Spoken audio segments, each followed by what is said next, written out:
आज सुबह 10:30 बजे से हमारे बीच में माननीय दत्ता जी पूरे समय से उपस्थित रहे और उन्होंने वनबंधु परिषद एकल के काम की आज वर्चुअल मोड से जानकारी प्राप्त की। हमारी टीम को भी आपने सुना।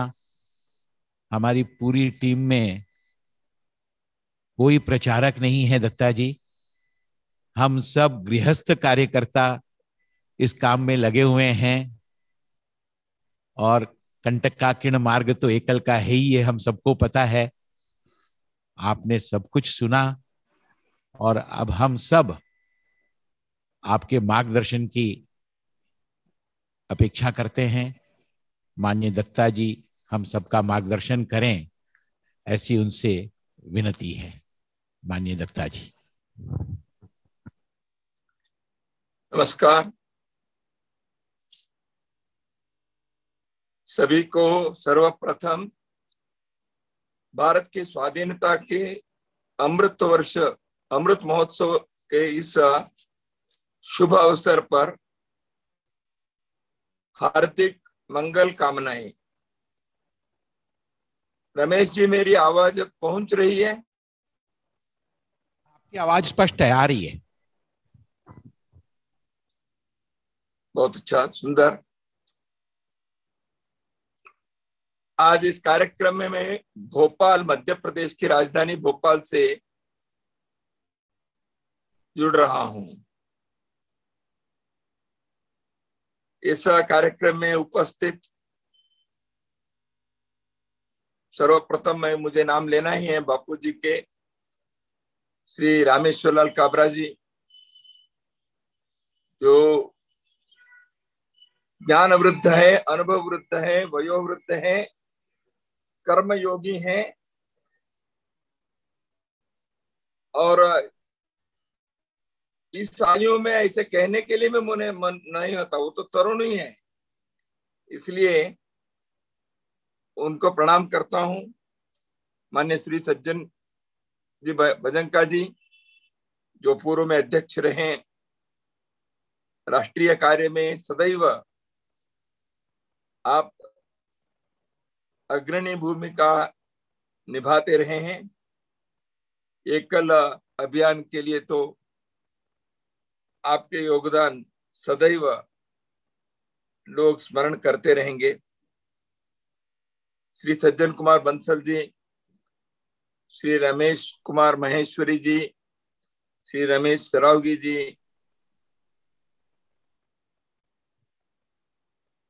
नेहा जी, माधवेंद्र सिंह जी, नीरज हरोरिया जी, सबसे मुझे आनंद के और भी एक बात है, आज मैं यहाँ देख रहा हूं अपने रमेश शाह जी ह्यूस्टन के। वो शायद भारत में नहीं आए होंगे, वहीं ह्यूस्टन से जुड़े होंगे।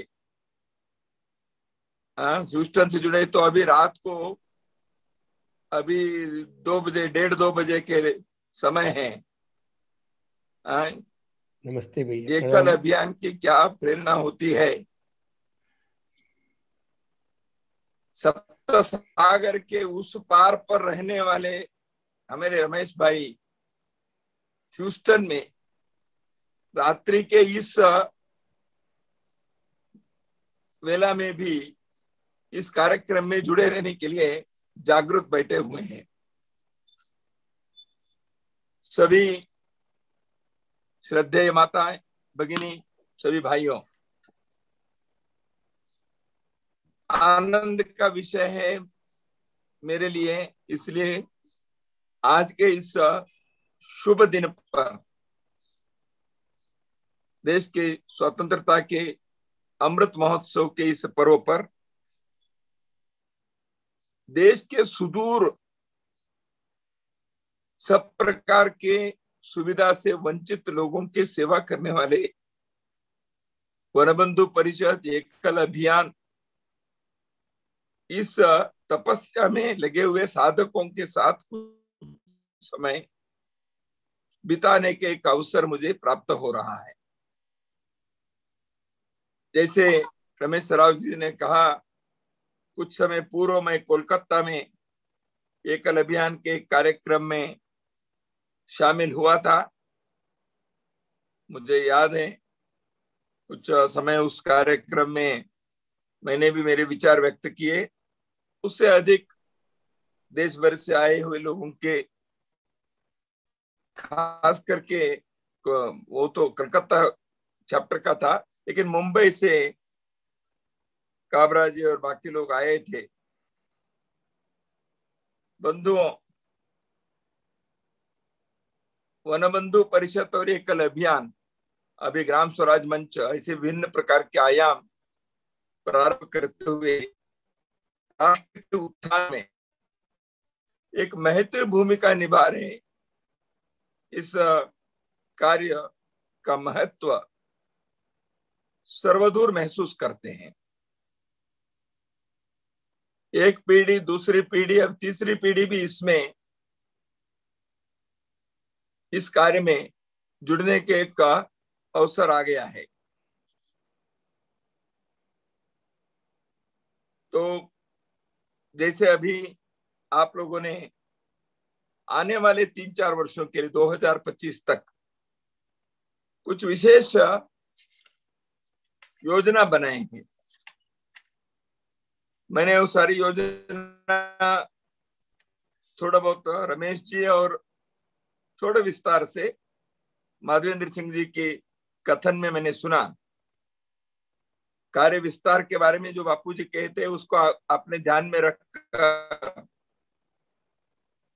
अपने अंचल समिति, ग्राम समिति, इन सबके सामने, सेवाव्रतियों के सामने, महिला युवा आयोग के सामने एक व्यापक योजना बनाए हैं। पंचमुखी योजना है, शिक्षा के, स्वास्थ्य के, स्वावलंबन के, ग्रामोत्थान के, 35,000 गांवों तक पहुंचने के एक लक्ष्य आपने रखा है, आपने योजना करके किए हैं। तो इसलिए इस कार्य में आपको पूर्ण सफलता मिले, सार्थकता मिले, यही मैं मन से कामना करता हूं और ईश्वर के चरणों में प्रार्थना भी करता हूं। रमेश जी ने कहते कहते एक बात बताई।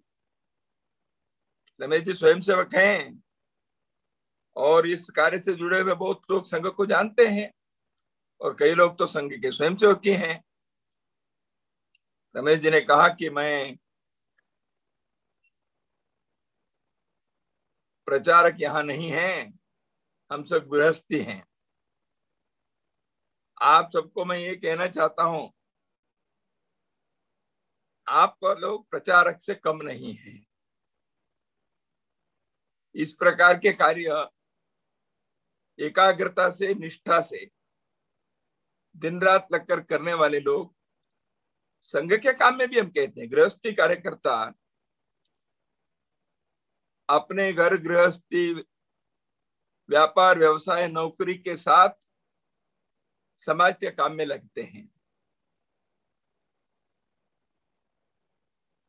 ठीक है, प्रचारक अपने घर छोड़कर आया है, लेकिन आप लोगों ने उस प्रचारक को भी अपने घर के सदस्य जैसे मानकर अपने समाज के कार्य भी उसके साथ साथ करते हैं।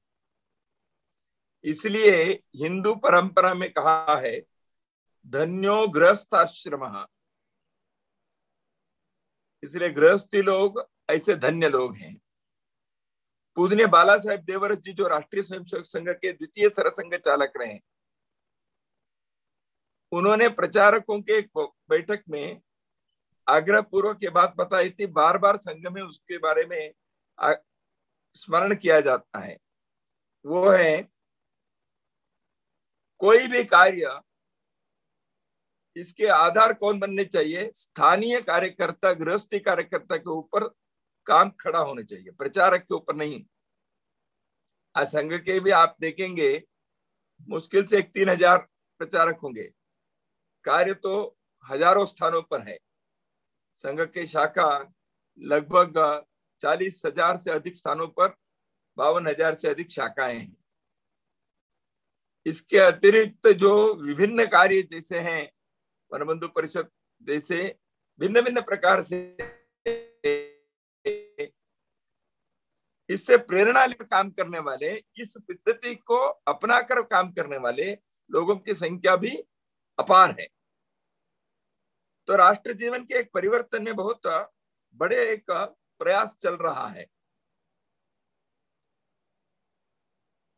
मैं आपको ये कहूं कि आज स्वतंत्रता दिवस है, स्वाधीनता दिवस है। इस स्वाधीनता के लिए सैकड़ों वर्ष, कई पीढ़ियां देश के विभिन्न कोने में, हर स्थान पर किसी न किसी प्रकार के संघर्ष, आंदोलन, अभियान, प्रयत्न, प्रयास, साधना, तपस्या हुए हैं। कई लोगों के बलिदान भी हुआ है।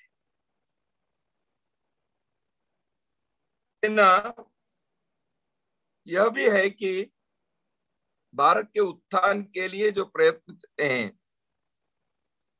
पिछले 75 वर्षों में, उसके एक समीक्षा आकलन भी हो सकता है। परंतु आज जो भारत में हम एक दृश्य देख रहे हैं, भले ही पूर्ण रूप से आज हम जो चाहते हैं वो सारी बातें होती हुई नहीं दिखती होगी, लेकिन दिशा क्या है,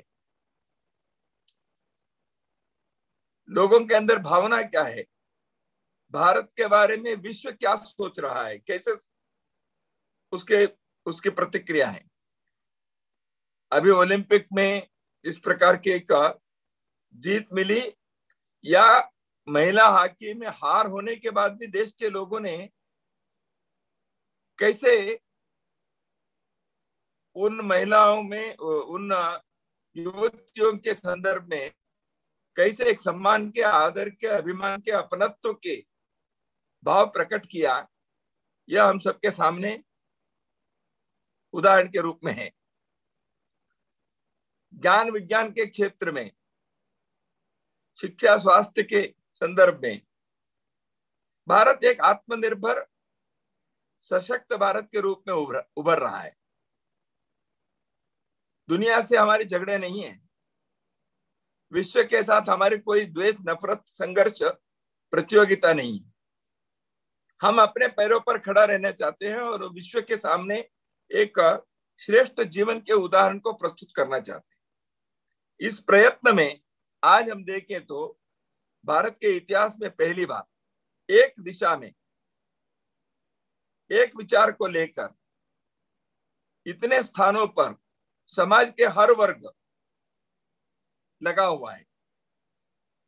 इसलिए भारत के उत्थान किसी कुछ नगर के लोग या पढ़े लिखे लोग या कुछ क्षेत्र के लोग, राजनीतिक क्षेत्र के या प्रशासनिक क्षेत्र के, ऐसे नहीं है।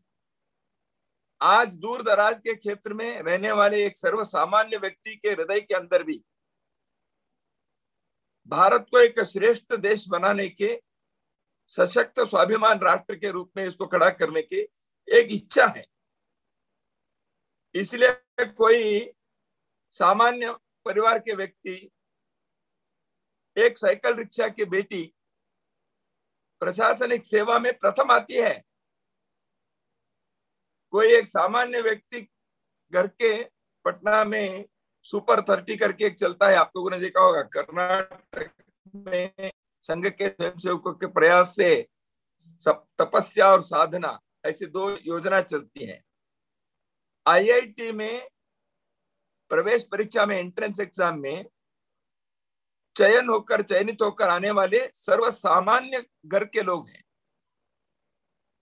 उनको रहने के लिए सामान्य झोपड़ी भी नहीं है, लेकिन शिक्षा की इच्छा है, वो ललक है। उस कारण से वो किसी न किसी प्रयत्न से आगे बढ़ते हैं। और ऐसे लोगों को चयन करके जब ट्रेनिंग दिए, ओरिएंटेशन दिए, प्रशिक्षण दिए, ऐसे विद्यार्थी, छात्र छात्राएं आईआईटी के प्रवेश किए और आईआईटी पास किए। और उनसे पूछा आपके जीवन की इच्छा क्या है। पहला वाक्य ऐसे लोग बोलते हैं, भारत को दुनिया में प्रथम क्रमांक पर लाना है, हम एक ऐसे देश बने, समृद्ध देश बने, सशक्त राष्ट्र बने। फिर वो कहते हैं मेरी माँ मेरे बाप मेरी शिक्षा के लिए बहुत उन्होंने परिश्रम किया है, कष्ट सहन किया है, इसलिए उनकी सेवा करनी चाहिए। एक दूसरे वाक्य बताते हैं, यानी सर्वसामान्य व्यक्ति के हृदय के अंदर भी भारत को महान बनाने की एक इच्छा, यह इस भूमि की, भारत के इस मिट्टी के एक विशेष संदेश है, एक विशेष सांस्कृतिक धरोहर है। आप लोग कई वर्षों से भारत के उस हिस्से को जो शिक्षा से, स्वास्थ्य से वंचित है, जीवन के सुख सुविधा से दूर है, ऐसे लोगों के जीवन में कुछ प्रकाश मिले, रोशनी आए, इसलिए सतत प्रयास करने वाले एक अभियान से जुड़े हैं, एक प्रयत्न कर रहे हैं। इसमें जैसे आपने अभी कहा, काफी उपलब्धि मिली है। आज जनजाति के क्षेत्र भारत में जो है, हम देखें तो ध्यान में आता है कि लगभग 650-700 ट्राइब्स हैं, और उनके शिक्षा के दृष्टि से मिजोरम जैसे राज्य छोड़ दिए तो बाकी जगह सामान्यतः 49 to 59% साक्षरता की दर है। लगभग 10.5 करोड़ वनवासी जनजाति आबादी है। लेकिन एकल अभियान ने, वनबंधु परिषद के लोगों ने ग्रामीण अंचल में काम करते करते अपने कार्य के दायरे को विस्तारित किया है। यह बहुत ही सराहनीय बात है। आज हम देखें तो देश के लोकतंत्र हैं, लोकतंत्र के हिसाब से सभी लोग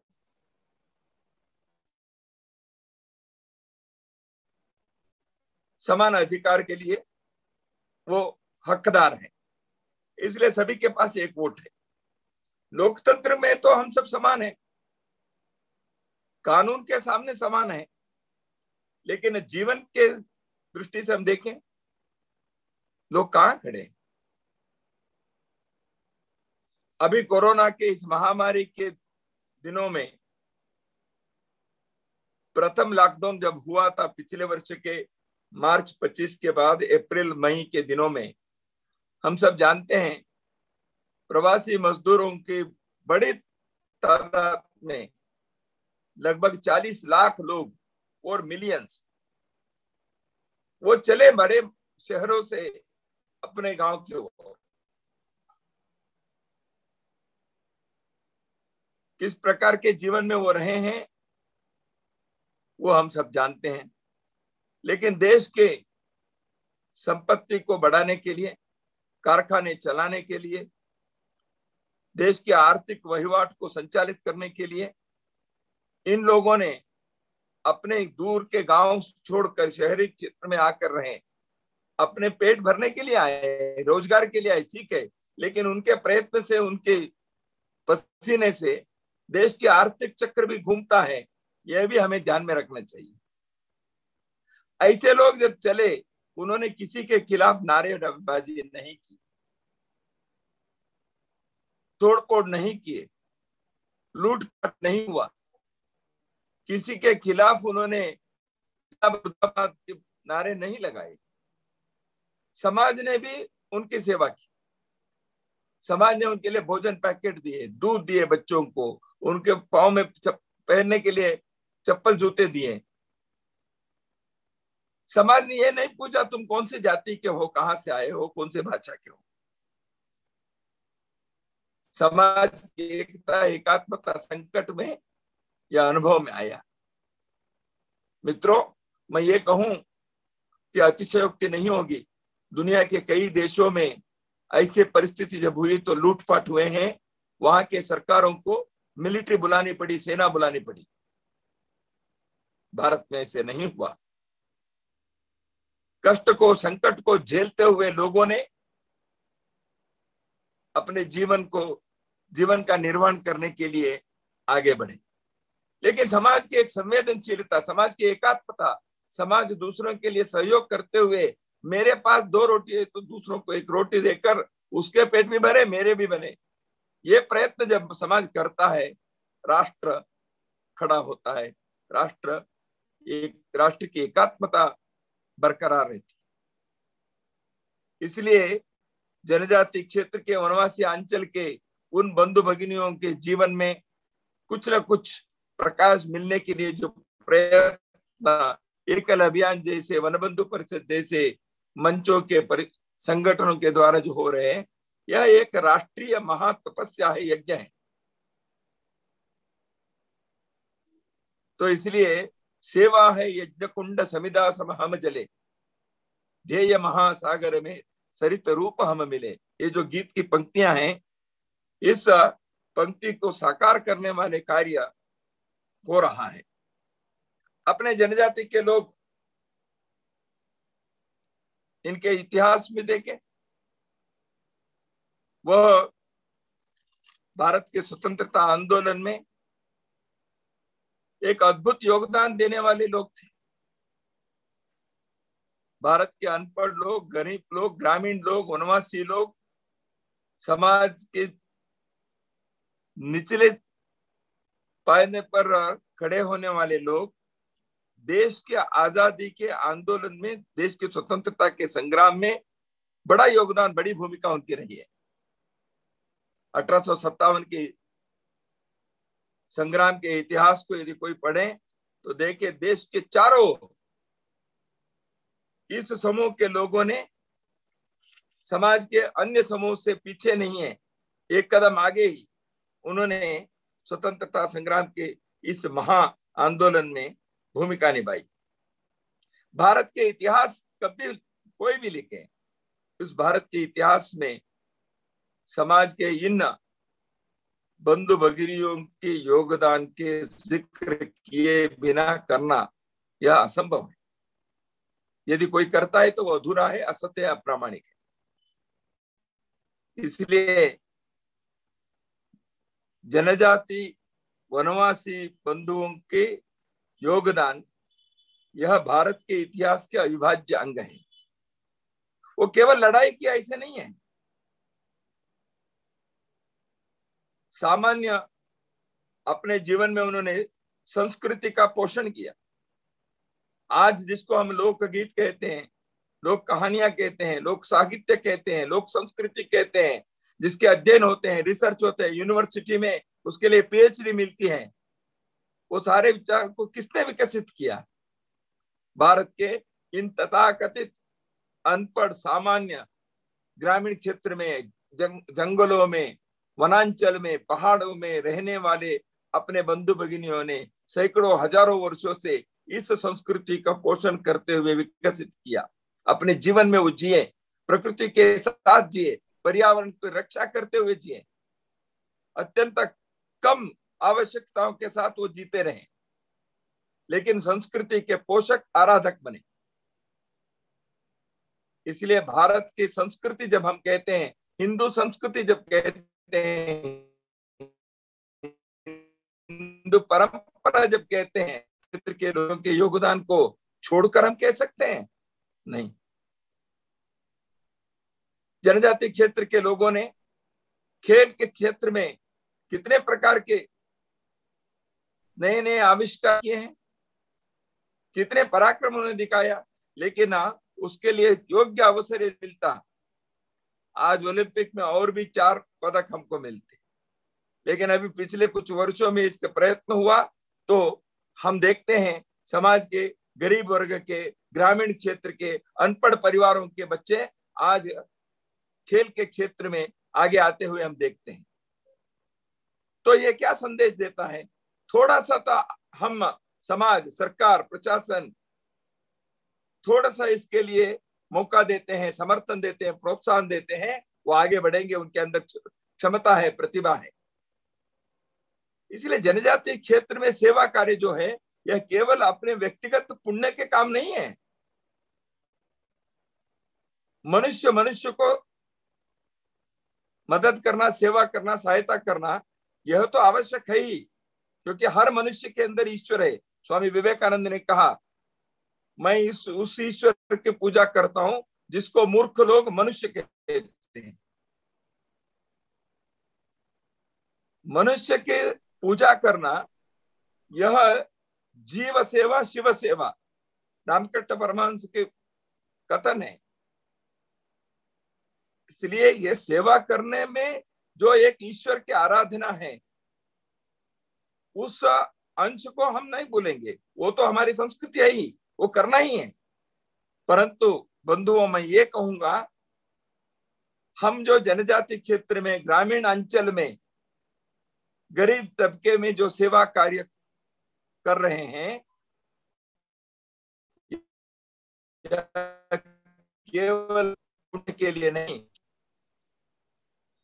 यह अपने राष्ट्रीयता को, संस्कृति को आगे बढ़ाने वाले कार्य, अपने देश को आत्मनिर्भर, स्वाभिमानी, सशक्त राष्ट्र बनाने के काम है।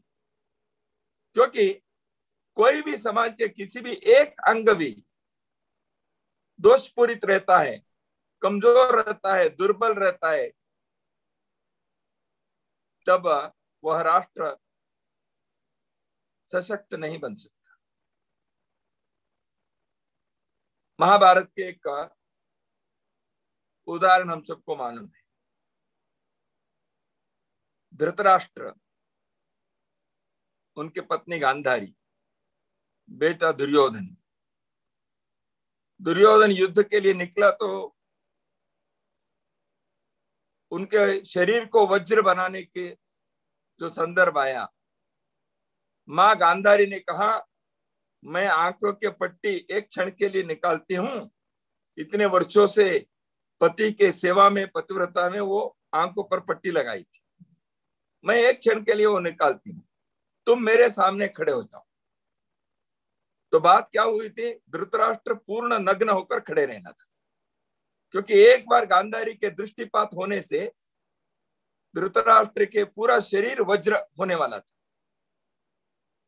लेकिन धृतराष्ट्र ने अपने लाज को बचाने के लिए थोड़ा सा कपड़े पहन, वस्त्र पहनकर वो खड़ा हो गया। गांधारी ने आंखों की पट्टी निकाली, देखा चलो हो गया। उन्होंने कहा तुमको धोखा हो गई। दुर्योधन के सारे शरीर वज्रमय हो गया, लेकिन उरु के हिस्सा वज्र नहीं बन पाया। हम सब जानते हैं महाभारत की उस कहानी को। आगे जाकर गदा युद्ध में भीम ने दुर्योधन को कहां मारा, उसी उरु पर मारा, इसीलिए तो उसका संहार हुआ। कहानी का संदेश क्या है, जो कमजोर दुर्बल रहता है हिस्सा, उसी पर मार पड़ती है, उसी से मनुष्य की मृत्यु हो गई। एक समाज के संदर्भ में भी यही हम देखें, जो कमजोर दुर्बल वर्ग रहता है, उसी को धर्मांतरित करने के, उसी को भ्रमित करने के, उसी के बीच में देश विरोधी ताकतें काम करने के सब प्रकार के योजना बनाते हैं, षड्यंत्र बनाते हैं।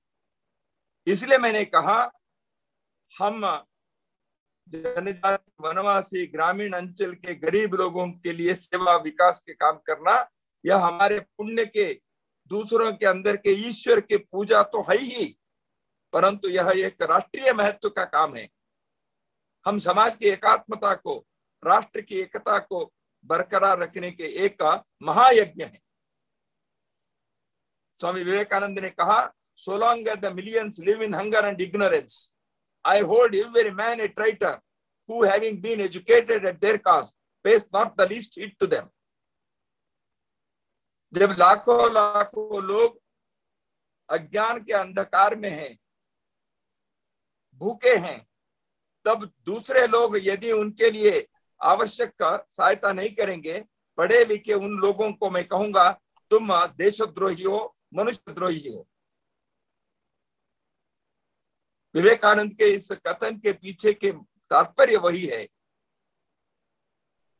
नर सेवा नारायण सेवा तो है ही, लेकिन समाज के उन बंधुओं को आलिंगन करते हुए मुख्य धारा में, मुख्य प्रभाव में लाकर भारत को दुनिया में यदि हमको एक श्रेष्ठ राष्ट्र के रूप में खड़ा करना है, तो जैसे हम अपने घर के एक एक व्यक्ति के बारे में सोचते हैं, ऐसे हमको सारे समाज के सब लोगों के बारे में सोचना ही पड़ेगा। वह कार्य आज इतने सफलतापूर्वक दूसरों के लिए एक श्रेष्ठ उदाहरण केवल नहीं, प्रेरणा के रूप में एकल अभियान और वनबंधु परिषद ने समाज के लोगों को समाविष्ट करते हुए, उनको सहयोग करते हुए हम कर रहे हैं। यह बहुत ही एक सराहनीय विषय केवल नहीं है, अनुकरणीय विषय है। आज जनजाति क्षेत्र के संदर्भ में अटल जी की सरकार ने एक सेपरेट मिनिस्ट्री बनाई, एक महत्व देने के लिए बनाए। इससे एक संदेश जाता है, उसके लिए कार्य होता है। प्रशासन की भी एक भूमिका होती है। इस कारण से शिक्षा, स्वास्थ्य, स्वावलंबन, रोजगार, इन चीजों में उन्नति के लिए सरकार के भी कुछ योजना बनती है। आपने जैसे अभी कहा, ग्राम स्वराज मंच से माधवेंद्र सिंह जी ने कई ऐसी योजनाओं को वहां तक पहुंचाने के लिए एक श्रेष्ठ उपकरण जो निष्ठा से, प्रामाणिकता से, ईमानदारी से, पारदर्शी होकर करे, ऐसी आवश्यकता है। उस कार्य में आप लगे हैं, यह भी बहुत विषय। मित्रों, मैं परसों हमारे मित्र मिलिंद कांबले से मिला था। मिलिंद कांबले डिक्की के संस्थापक है। दलित Indian chamber of commerce and industry बनाए। उनके प्रयत्न से भारत में कुछ हजार लोग, अनुसूचित जाति के लोग आज एंटरप्रेन्योर्स बने हैं, व्यापार उद्योग प्रारंभ किए हैं। मिलिंद कांबले संघ के स्वयंसेवक हैं, विद्यार्थी परिषद के कार्यकर्ता के नाते काम किया है। मिलिंद कांबले ने कहा, मैं अनुसूचित जाति से हूं, ठीक है, मैं आरक्षण से केवल आगे बढ़ना नहीं चाहता, मैं जॉब सीकर नहीं बनना चाहता, जॉब प्रोवाइडर भी बनना चाहता। इसलिए उन्होंने महाराष्ट्र से प्रारंभ करके कई राज्यों में प्रवास करके इस प्रकार के एक विषय को आगे बढ़ाया। तो इसलिए आज अनुसूचित जाति के 1 लाख लोग किसी न किसी अपने पैरों पर खड़े होने वाले व्यापार उद्योग प्रारंभ करके खड़े। देश की विकास में एक बहुत बड़ा योगदान होता है। ऐसे जनजाति क्षेत्र के लोग आज IAS बन रहे हैं, डॉक्टर्स बन रहे हैं, टीचर्स, बहुत अच्छी बात। सेना में जा रहे हैं, खेल के मैदान में उतरकर देश के लिए सम्मान पा रहे हैं। ऐसे उद्योग व्यापार में, साइंस एंड टेक्नोलॉजी में, इन क्षेत्रों में भी हमारे ये बंधु भगिनी बाकी समाज जैसे आगे बढ़ने चाहिए। इसलिए मैं वनबंधु परिषद और एकल अभियान से यह भी आग्रह करूंगा, अनुरोध करूंगा, ऐसे प्रतिभाओं को, ऐसे लोगों को हम आइडेंटिफाई करें, चयनित करें, उनका भी प्रोत्साहन दें। उनको इस वातावरण में रहने से एक आत्मविश्वास से वो भी आगे बढ़कर देश के लिए भी कंट्रीब्यूट करेंगे, योगदान करेंगे और अगली पीढ़ी के लिए एक उदाहरण बनेंगे।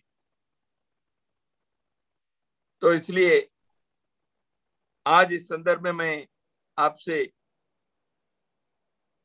इतने अनुरोध करूंगा, एक बहुत बड़ा इसका काम जिस प्रकार एकल अभियान के द्वारा हो रहा है, वह एक राष्ट्रीय आंदोलन के रूप ले रहा है। अच्छी बात यह है, नई पीढ़ी के लोगों को और अपने मातृशक्ति को, बहनों को इसमें जोड़ने का एक आग्रह पूर्वक प्रयत्न आप लोगों ने किया, जो सफलता मिली, जिससे सफलता मिली है। तो इसलिए आपको साधुवाद देता हूं। जनजाति क्षेत्र, ग्रामीण अंचल, ग्रामीण क्षेत्र, यह भारत के स्वाभिमान और गर्व के हिस्से हैं। अपने संस्कृति, अपने जीवन मूल्य नगरीय क्षेत्र में यंत्रों के बीच अहंकार के मध्य में लुप्त हो जाते हैं। सामान्य लोगों के इनोसेंस से, स्नेह, आत्मीयता से, जिस प्रकार से हम भारत के उस जीवन मूल्यों को, संस्कृति के सुगंध का अनुभव करते हैं, वो आप लोग भी जानते हैं। इसलिए वन यात्रा में, बाकी चीजों में जब आप देखते हैं तो उसका अनुभव आप लोगों को होता है, आपके परिवार के लोगों को हो रहा है। आप जिन जिन के संपर्क में आते हैं उनको भी आप बताते हैं, लोग जुड़ते जा रहे हैं। आज आपने सैनिकों का सम्मान किया, समाज के, देश की रक्षा करने वाले लोगों को याद किया, उनके परिवारों को, शहीदों के परिवारों को सम्मानित करके कृतज्ञता व्यक्त की। इसलिए भी मैं आपको साधुवाद देता हूं। एकल अभियान के यह जो महा तपस्या है, यज्ञ है, इस यज्ञ को, इस तपस्या को, इस आंदोलन को पूर्ण सफलता मिले। भारत के वर्तमान इतिहास में, भविष्य के पीढ़ियों एकल अभियान के योगदान एक स्वर्णिम पृष्ठ बनकर रहे। और यह आंदोलन, जैसे आप लोगों ने आने वाले 4-5 वर्षों के लिए एक विशेष आग्रहपूर्वक योजना बनाई है, उस योजना के हर आयाम सफलता पाए, हम इसके लिए संकल्प करें। आने वाले वर्ष में हमने 10 कहा था तो 12 करके दिखाया। यही कार्यकर्ताओं का विचार होता है। इस दृष्टि में आप आगे बढ़ेंगे, सफलता सबको मिलेगी। और अपने ग्रामीण, वनांचल, पहाड़ी क्षेत्र के लोग, अपने देश के बाकी लोग हमारे साथ है, इस आत्मविश्वास से वो भी आगे बढ़ेंगे। हम एक कुटुंब के नाते, एक राष्ट्र के नाते, एक परिवार के नाते आगे बढ़कर विश्व के सामने एक श्रेष्ठ उदाहरण को प्रस्तुत करने में हम सफल हो, यही परमेश्वर से प्रार्थना है। सभी को नमस्कार, धन्यवाद। धन्यवाद माननीय दत्ता जी। आपका यह आत्मीय संदेश, आत्मीय मार्गदर्शन हम सब एकल के कार्यकर्ताओं को उत्साह देगा। इसमें कोई शक नहीं कि हम सब हिंदू राष्ट्र के सैनिक हैं और भारत पुनः विश्व गुरु के स्थान पर हम सब का स्वप्न है। और आज आपने जो मार्गदर्शन दिया है, एकल के कार्यकर्ताओं का जो उत्साहवर्धन किया है, यह हमारे कार्य के लिए एक माइलस्टोन बन गया है।